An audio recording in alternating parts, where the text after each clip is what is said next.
Kasus dugaan penyimpangan di Pondok Pesantren Al Zaitun memasuki babak baru.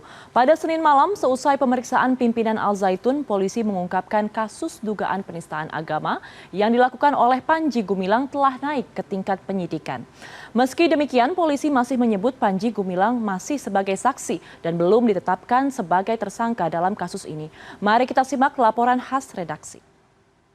Salam alaikum.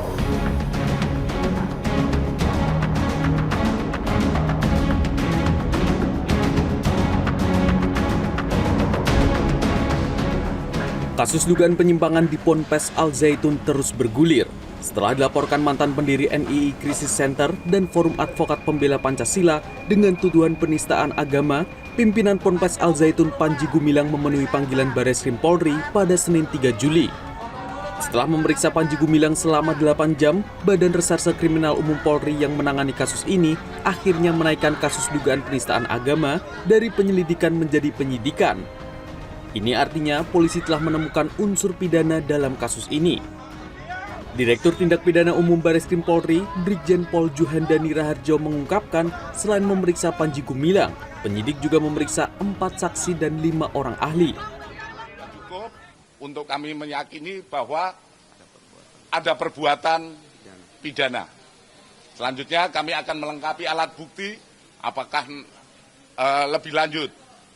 Mungkin itu saja yang perlu saya sampaikan dan semoga ini juga menjawab apa yang menjadi pertanyaan publik dan masyarakat.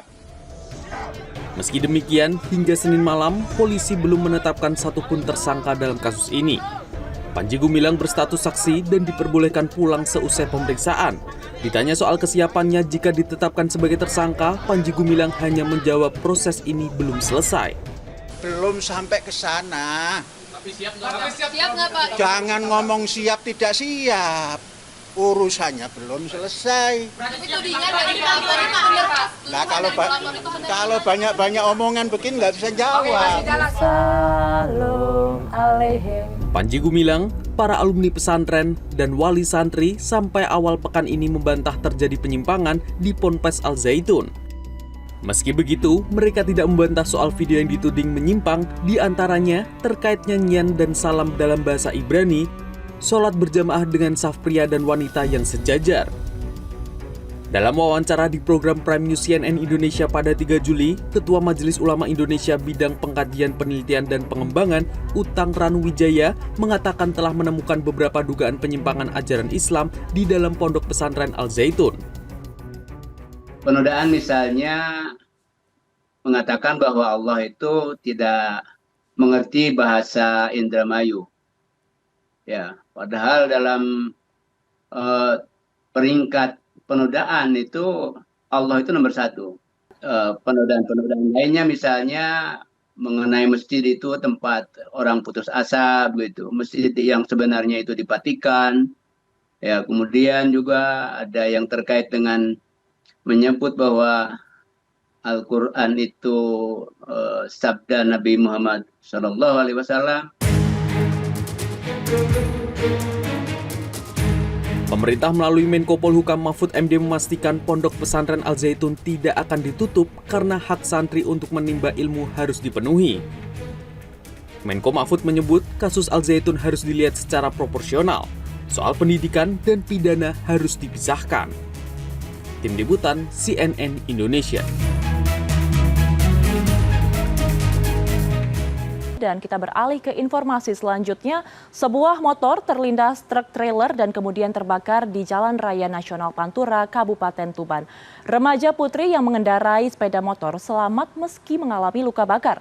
Sementara di Kabupaten Serang, sebuah truk kontainer syarat muatan terguling di Jalan Raya Jawilan akibat jalanan rusak.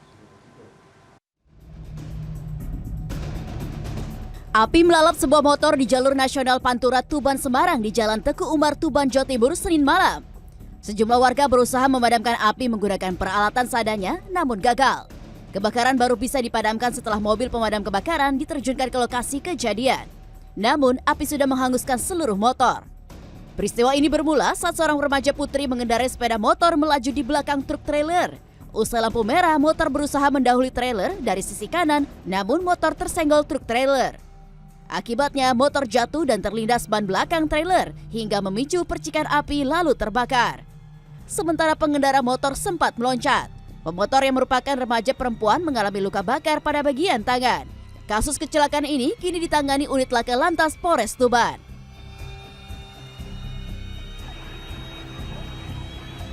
Sebuah truk kontainer syarat muatan triplek terguling di Jalan Raya Jawilan, Serang, Banten pada hari Senin.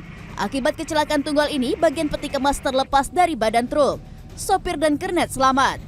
Kecelakaan dipicu kondisi jalan yang rusak di sepanjang jalur penghubung Kabupaten Serang dan Lebak. Akibatnya kendaraan sulit dikendalikan. Petugas kepolisian sektor Jawilan langsung melakukan pengaturan arus lalu lintas agar tidak terjadi kemacetan karena posisi peti kemas menutup sebagian badan jalan. Tim Liputan CNN Indonesia.